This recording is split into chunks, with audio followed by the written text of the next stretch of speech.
அடுத்து டால்டா நெய் எதுவும் ஊற்றலாங்க, என்கிட்ட எதுவும் இல்லை. அதனால் இப்போ என்ன காலி ஆகிடுச்சு. அதனால் என்ன பண்ணியிருக்கேன், இந்த கரண்டி இருக்குல்ல, இந்த கரண்டியில் கருவேப்பிலை போட்டேன், மிளகு. நான் சமைக்கும்போது என்ன பண்ணுவேன், மேக்ஸிமம் தீயை விட்டுருவேன். என்னென்னா ஏன் அப்படின்னா சிம்லேயே வைக்க மாட்டேன்.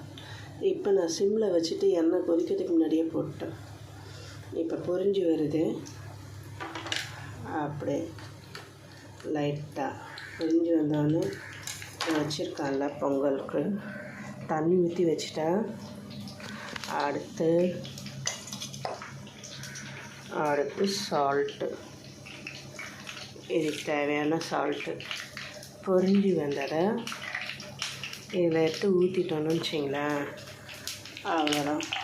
அப்போ பொரிஞ்சிருச்சு. சலசலன்னு சூப்பராக வெடிக்குது. இன்னும் இந்த வாசம் நல்லா இருக்குங்க. இதில் கொத்தியாச்சு. குக்கரை மூடி வேக வச்சா இன்னைய டிஃபன் ரெடி. அவ்வளோதான்.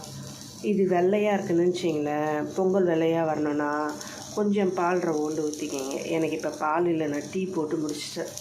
அதனால் இது ஒரு ஐடியா இல்லை. பொங்கல் வைக்கிறோம் அப்படின்னா பால் ரவோண்டு எடுத்து வச்சுடுவேன்.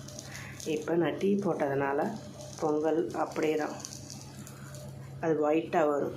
அது ஒரு யூடியூப்பில் பார்த்தேன். அது ஒரு சீக்ரெட். நானே எடுத்துக்கின்னு நானே வீடியோ எடுத்து நானே செய்கிறேன். அதனால் ஷேக்காக தான் செய்யும்.